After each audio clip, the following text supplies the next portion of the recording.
All right. Och färra lycka gångt vi tar pastorn till Eli och är det med folk kom in och så kan jag säga vägna frågskapet förra och USF att och jag tror att tack som för det grejer och tack som för resten att på för bomber och landstyrsmäver och elsjör resten tror jag att jag hoppas att det som snack om det kan praktiseras och som det grejen har så är det några som tänker någon av oss och tar vi arbete fram efter vi att göra fler röstleføringar som bara säger. Så Eli är ett döme och på hur man kan pröva att lite en förelägga och en ser-sambandet. Så han är ansett som fysisk vänjare och i fotbollssambandet förra. Och för att kan man säga upprefesta hans föreläggar så samtidigt lösa en troblägga så har man så just han har sedan till ett PhD-projekt som är så att han är ansett i fotbollssambanden men ger sina PhD här av frågskapet förra. Och så är det samstarv med ett ser-samband och så okra kan man säga akademiska röstleføringar. Och så är spårningar som han arbetar vid till hur man kan bättre att han fysiska formen till kvinnliga fotbollslägaren i förrjun. Och bakgrunden för det att vi har han akkurat som valt samman med fotbollssambanden akkurat kvinnofotboll. Det är en sort diplometrisk review som kommer ut för några år sedan. Här man har hukt efter hur nog var visendaliga grejer är kommer ut om män imot till kvinnor. Och det visar som ganska vanta är kämpe ojane mittel kinne. Så att han samlar grejen och så är det bara en 50 pastor som handlar om kvinnor. Och hickar man så att urvalspastorn så det är en färre så vill jag från mittel männen och kvinnorna nog större. Så 15% handlar om det som man vill kalla vara ischisla kappingar elit. Man ser det samma och i handboll, man ser det samma och i kurboll, flowboll och någon annan utdragrejen att det är en mismatch. Så det är också en problemställning som fotbollssambandet inte är en lösning på. Och tog det område att göra granskning i kvinnofotboll och jag visar bara några exempel här och det blev ganska det som jag kommer att presentera det blev inte sammanhängande det blev ganska mest av några dömon.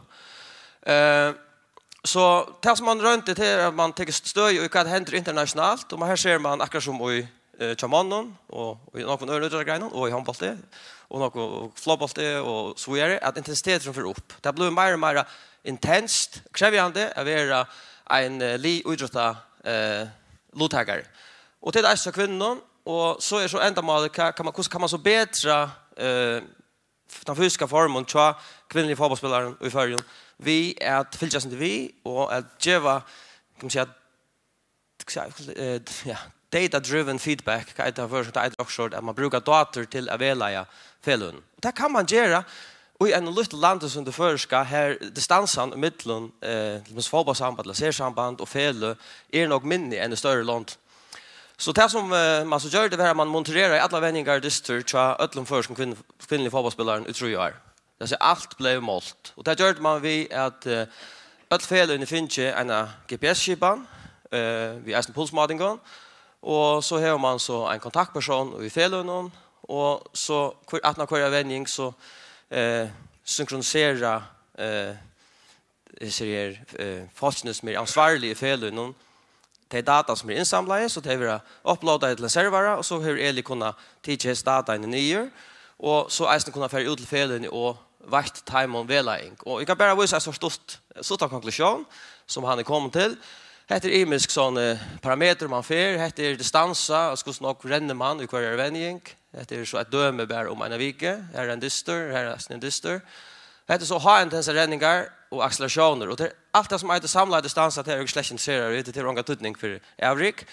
Det som är tutning är hur snart man ger vi hög intensitet vi fer. Och då är accelerationer är intressant där. Och det som han så visar här är att till vändningarna som är i mitten av distner är så jävla långt från distarkrövna. Så kan man inte vänja lika härst vid en vändning som man är en diste. Men man ligger långt under. Så man mäknar inte få kanske tar intensimetrarna som fysiologiskt skulle till för att flytta dessa kvinnor fram och lej. så det så en konklusion och så det som så Eli har gjort att han är så väl ute i felen och fortalt om vad det är orsaken till det. Och det är ganska att man vänner för lyttlån ötjon, att man varierar stötterna och avvändningar ödelsen och man evaluerar sin egen vändning. Tog är att man har gjort skanningar, här man har tidsit här mest kända, mest rutinerade basketball-vänjarna i NBA och i USA. Man har vänjar i Ara Toucher. Och så man sporstar, hur intens var vänningen där, hur hårt arbete här som spelar. Och så man ser man på det här som vänjaren helt han ser, i för tusen datavoiser. Och här är det ett kämpe mismatch. Så man är, och det kan samma Rosenthal-effekt liknande man ser vid bötten och öron balkon. Alltså det är viktigt att man fyller vid tog som man ger. Så hade vi det här som Eli skulle presentera och Bygg vi säger han är inte än. Det är det som jag alltid spyr om. Det här är hvordan det rikka og kan det her være en firmynd for annonsersamband, kan håndballsambandet, svimmesambandet forstilla seg at de eisene får en sorts lukkende setup her man trener og egne folk hjemme i førjen, stedet for at man for ofta ganska leiter et løsning i øren London, som ganska rikkene løte, men ikke rikka i vi tog i. Hvordan kunne dere menna handa pastorn på en borardiggan hot. Ja, så kommer jag så till det som jag ska säga. Nu där Jesus snackar kärlig. Ja, jag är så här i frågskapssättningen som det vita och så har vi en sort gestaprofessorat av Syddansk universitet och då är det en pastor ner som Louise presenterar och tar modellen och då är Boston här. Och något av granskning som ogerar är i tätt samstarv vi granskare i Danmark och i Grekland och i Portugal och USA och Erastan. Så det är ett internationellt tema i fronten. Men hur skulle jag fylla vi eller tracka? Hur skulle jag fylla vi hur udröda folk och annars andra folk, vanliga folk röra sig? Hur är det viktigt att mata det?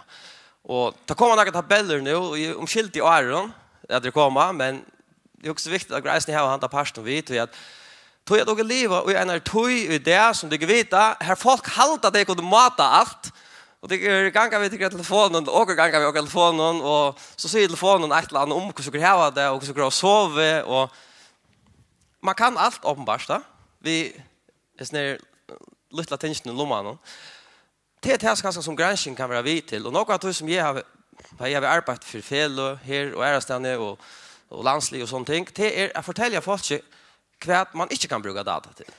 Vad kan man bruka data till, men det är lika viktigt att säga vad kan man inte bruka data till, då annars ändrar man i en sån datahelvete som är ringt att störa. Och så som tar också skulle hitta om system rikka, så hickar man efter att man vill gärna ha ett tracking-system här man kan mata accelerationer, så det ska vara ett accelerometer i. Det ska även ha en avvisa tusch-upplöslighet. För att vara kvalificerad att fanga till lyckliga rörslarna. Och det här går ganska handbolt, flåbolt. Så man inte ordentligt börjar på en, men kött börjar på ägstning att tracka i förrjun. Men så är det lyckliga rörslar som är avgörande. Hur ska man fanga till rörslarna? Så det är viktigt att det är kompass så man kan veta vem man väntar och vem man fer. Och så det är man har bruk för att kunna veta hur långt spelaren ränner och i muskonferon och man ska mata puls. Det här systemet som vi får snacka synder om nu som är Kinexon som vi om god och andra vilja sätta upp i chattner, hövesötterna. Kvar jag lödde, jag var här uppe i Jar, här ser rätt fantastiskt ut. Så kan man se att man några monitorer runt om bötlån som kunde vara fastor, det kan även vara stationärer, det är ett system som du kan flytta runt. Det är ett system du kan flytta runt till Västmanna. Så du kan tracka bötterna till morsten, att det har pedagogisk utråd. Eller att det kan flyttas till vox och tvörare och nu eströdna äsne här bötterna hava och färra få fit first. Eller att det kan flyttas runt till träning av äldre folken, av patientfolken och så vidare. Så tanken är att pröva att få en teknologi som har det här brett, att de bara kan brukas till urvalsutråden och eisene kan man säga folkhälsliga parten av det. Alltså tänker ni hanga samman. Och så ser det ett land ut och till dessa systemet som man hoppas att dere får sett upp som showtast. Det var en demonstration här i mars här för att hittas inte hur det kan fungera här i Tjåkon. Vi får snacka syndrom här vi en team förjar och snacka syndrom kan kunna göra i förrjon och att arbeta samman och tanken att inte vi som rasten är eisne att uppdatera omförska granskning men eisne att hålla fast i öronen och själva att och röna göra det som man kan säga. Inte bara säga det här en rasten men att och nästa år kan säga nu har jag sätta sig skiban upp nu är det igång och så att och gräs kunna visa data och på handbollslandsliga och på fotbollslandsliga och på barnagarsböten och på äldre borgare och eventuellt eisne patientbolkar.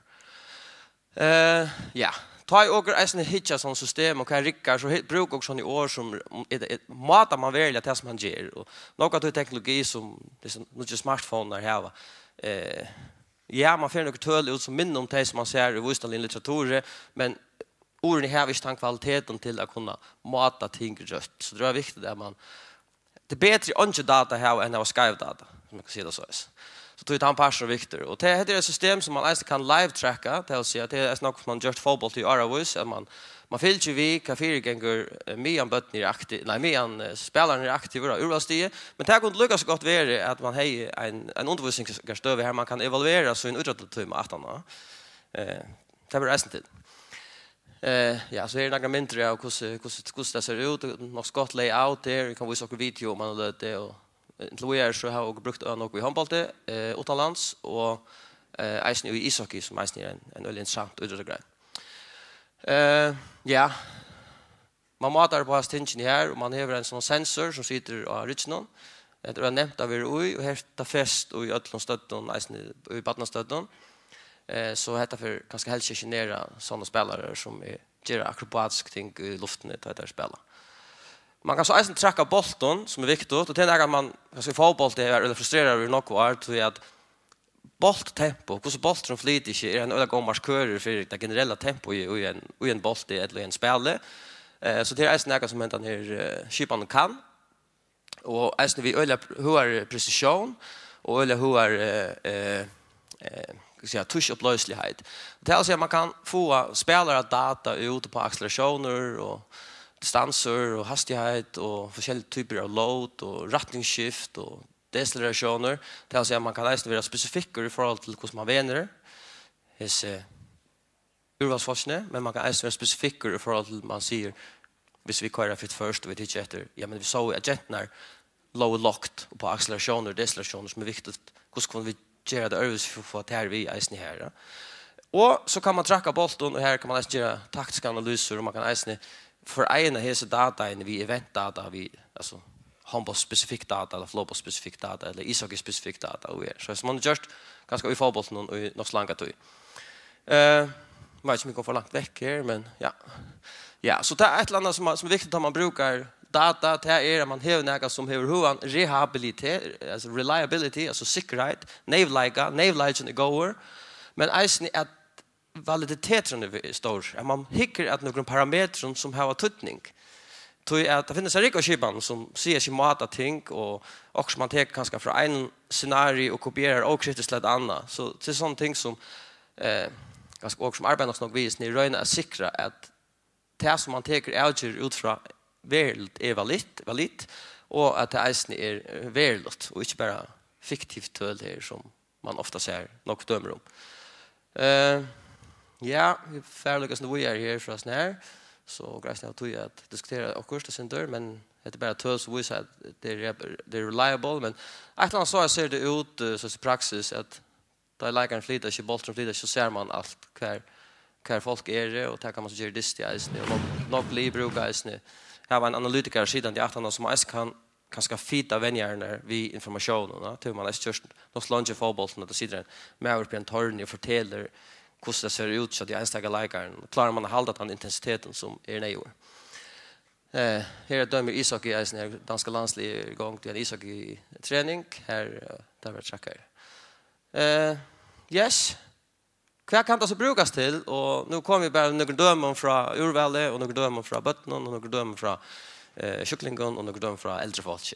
Vad kan det brukas till i praxis så Och heter det några sån skåmol data som från en handbollsdiste som visar sin tur heter total distans alltså hur några metrar spelaren flyttar sig och heter det som görs vid hövn intensitet och som man bråder distan ner. Det är så som man gör i fotboll för 30 år sedan och som man faktiskt även görs några handbollsstudier för 20 år sedan. Här man visar hur den generella intensitet som fluktuerar i jöken distan.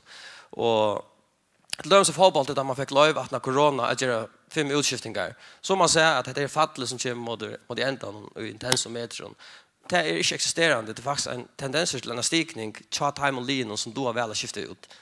Och det är sådana ting som jag ofta huxar som fysiologer där jag hittar att handbollslandslinjen tja mannen och tja kvinnan är att man har några läkare som är helt extremt goda och bästa världen är ish. Hur långt skulle spelaren spela?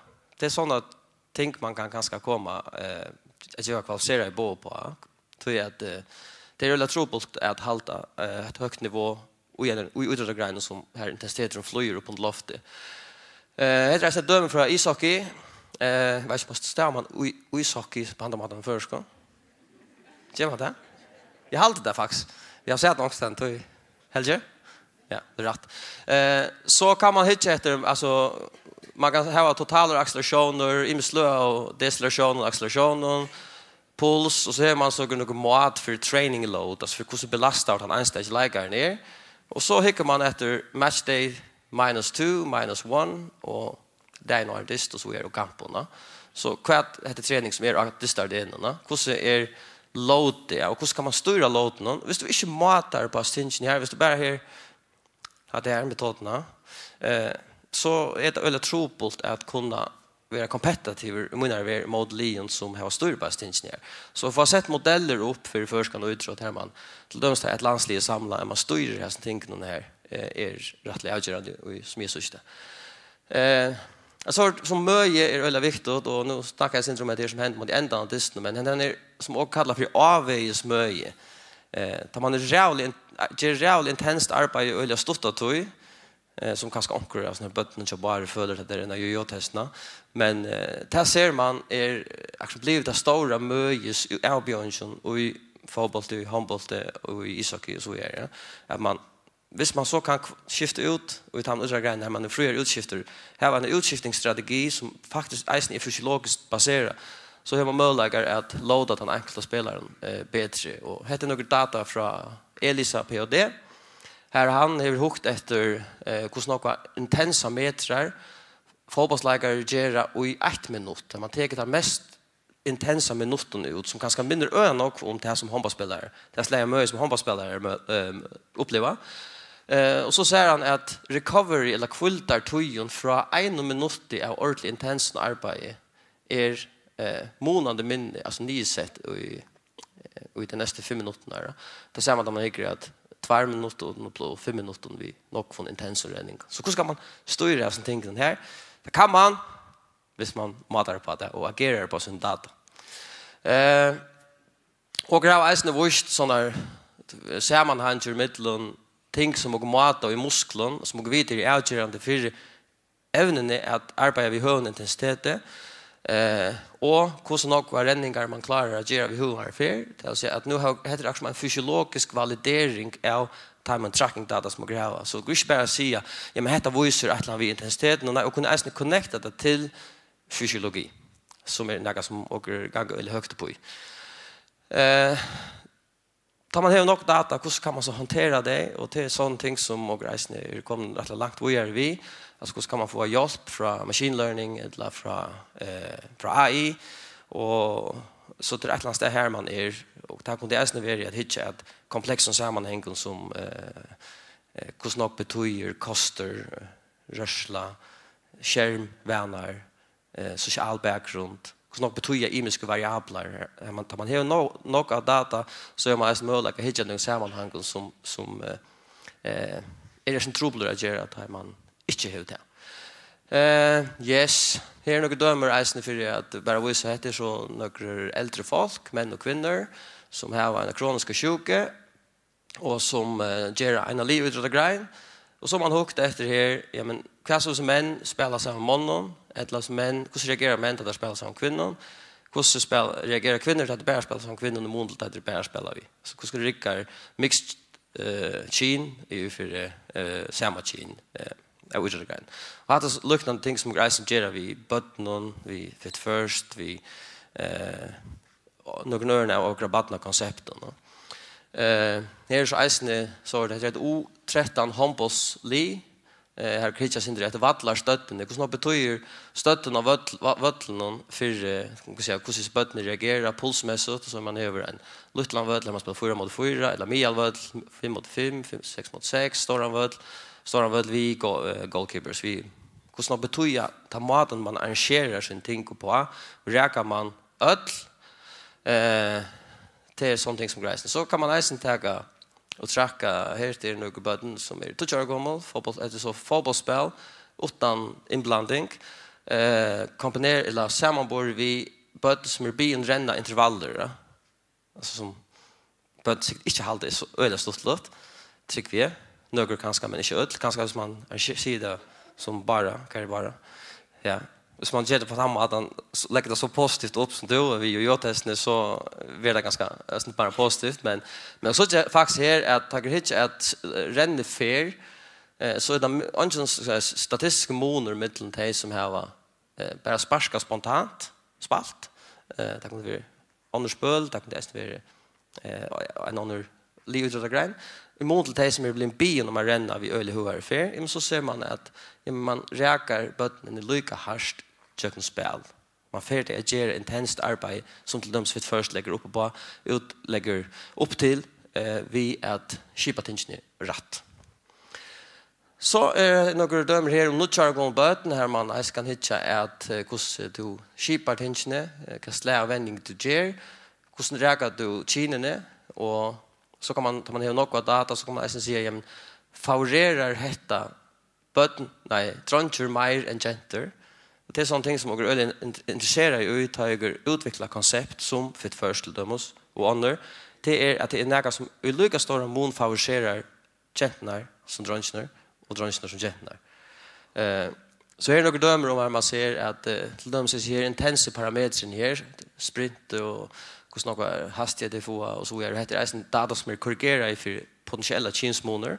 Här ser man att det är några som favoriserar alltså mer favorabelt för dronjer. Dronjer får mer bors ur än genterna. Hur ska man så skipa till en bröda konceptet så att man reagerar bättre och button avhäng om det är runt eller orönt eller om det är hur den sociala bakgrund det är några de ting som Louise snackar om att börja vid. Ja, och det kan man även göra vid hur nog skåt är skjota, hur nog skåt är skjota som är successful, hur nog är duels det här va, till dem så tycker jag att när är framför dronjner och till personal så det är något som heter slayer tracking kan brukas till. Så valde jag här till senast äsne att visa dig några töl till att det minst fischlanger tusen ta kunde man slapp man inte spela för en avvisare virus och det var ju förfärligt för åkon som arbetades ner att projekt stöcka och så helt grejt det var lagt ut det man inte bara spela mer men så gör det också så return to play som man är yngst från kan säga mindlagon utan mindlagon så och pröva att göra en form för det så fotbollter här går det vanlig så small sided games och så hade jag en teknisk ulcer och så hade jag det som heter corona modified training alltså det är träning här man helt till avstånden som mindlagan tar sött ja. Och så hade jag arbetat samman med några virologer så det kvad är en danger zone alltså hur ofta hur tätt är man på en spelare hur långt är man nästan kan det tojon duration in danger zone i sekunderna och ta young adults ja kvinnor O14 O11 O9 spela hes imisk spelne så i öllon är det ner ölsnon är tojon i danger zone så lite och tojon i kontaktojen så lite att risikoen att bli smittad för corona som man var bange för ta var öle lite det var en av orsakerna det visste man så äsne vi elitspelare det var en av orsakerna till att man var vid att öppna fotboll och vid att öppna idrott och skola och bötten att släppa efter till idrott. Så till en sort tracking kan brukas till. Ja. Vi har så hötlen som kommer att jag visar center om kanske några perspektiv som gräva kanske tog 5 minuter. Så har jag en video som tar 4 minuter och tyvärr är det danskon. Men det måste glömma vi, men det är att utöver som fortalte så är det passa en bollen i som vi arbetar sammen vi och vi brukar ta öla nog visne och samarbeta tätt vi tar bollarna som är ju Aarhus universitet och Syddansk universitet och Københavns universitet och grav sista tøyna finns 20 miljoner från till Danmark till att göra alltså åttak för urvalsidrott som har mött mot handboll och ishockey och fotboll och så avslutat det så gör så reklamvideo och det är sånt ting som är så inte för mig att och för se det verk här uppe i Storhöllene så hvis du kører videoene fra og vet ikke om man kan ikke om man kan en parst bare så du får et inntrykk av hvordan så setup kan se ut. Ja. Man kan jo fra. Værdifuld, men også super anvendelig viden, og derfor så har det været en fornøjelse både som klubrepræsentanter og DBU-ansat og arbejde sammen med ProKit. Vores forskningsnetværk ProKit står for præstation, restitution og kostoptimering i intervalidræt. Og vi har i de første 5 år haft hovedfokus på håndbold, fodbold og ishockey. Det, som vi gør, som er unikt, og som den eneste forskningsgruppe i verden, er, at vi tager muskelbiopsier, og vi tager blodprøver undervejs. Og det betyder, at vi kan knytte muskelfysiologi på de præstationsmål, vi får fra tracking og testing. Og det er også i takt med nordisk tradition, eller skandinavisk tradition for idrætsforskning, som er noget, som vi gerne vil holde fast i. Og parallelt med al den fodboldforskning, der er foregået i ProKit, der har vi også kørt håndbold- og ishockeystudier. Og det betyder, at vi også kan se, hvad er forskellen imellem de 3 idrætsgrene. Vores forskningsnetværk består af stærke eksperter fra 3 forskningsinstitutioner, Syddansk Universitet, Aarhus Universitet og Københavns Universitet. Og i det netværk, der har vi både ekspertise inden for muskel- og træningsfysiologi, inden for biomekanik, inden for idrætsmedicin og altså også ernæringsforskning. Jeg har skulle undersøge den fysiske præstationsevne hos vores kvindelige håndboldspillere. Og det har jeg gjort ved at lave et styrketræningsstudie for nogle liga-håndboldspillere, hvor de i 8 uger i deres off-season har lavet 2 styrketræningspas om ugen. Og det har gjort, at de har vedligeholdt og endda forbedret deres fysiske kapacitet. Vi kunne se, at de forbedrede deres hoppehøjde, hvilket vi, når vi muskelmekanisk undersøgte, viste sig at kunne hænge sammen med en øget plantarflektion. Ligeledes så målte vi på muskelfunktion før og efter kampen, og vi så et ret stort fald i muskelfunktion efter en ishockeykamp. Men allerede 1 til 2 dage efter, så var deres muskelfunktionsevne også tilbage på niveau. Så det tyder altså på, at man har en hurtig restitutionsfase efter ishockeykampe sammenlignet med andre intervalsportsgrene. Det har selvfølgelig stor betydning for, hvordan man kan træne og hvordan man skal restituere efter en ishockeykamp sammenlignet med andre sportsgrene. I ProKit har vi haft særlig opmærksomhed på kvindeelitefodbold, der har blandt andet udgivet et helt videnskabeligt særnummer, som har handlet om præstation, restitution, træthed og kostoptimering, og som har kortlagt den viden, der foreligger netop nu, men også de videnshuller, der er, og som har efter bedste evne beskrevet den udvikling, vi ser komme inden for moderne kvindefodbold. I ProKit har vi arbejdet med ny teknologi, der gør det muligt at tracke indendørs. Og det har vi blandt andet brugt til at undersøge slutrunde herrenes EM 2022 i håndbold, hvor vi kigger på positionelle forskelle og hvordan arbejdskravene de ændrer sig i løbet af turneringen. Og der kan vi blandt andet se en stigning i intensitet i tacklinger og kollisioner og sådan hen imod finalerunden. Det kan vi blandt andet bruge de her data til at lave nogle restitutionsprotokoller og nogle træningsprotokoller. Men jeg har jo dels været en del af nogle af de studier, der har været, hvor vi har lavet feltstudier på ishockey, været ude og hjælpe med at tage biopsier på det. Og så har jeg været ligesom drivkraften bag sådan et consensus statement, som vi indsendte til American College of Sports Medicine, for ligesom at highlighte vores viden inden for alle de her intervalidrætsgrene. Så det her for at få udbredt viden til hele verden.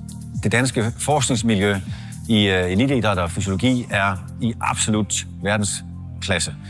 Og det er jo en absolut forudsætning for, at vi også kan løfte vores vidensniveau og herunder også vores egne træneres præstationsniveau, at vi ved mere end vores konkurrenter.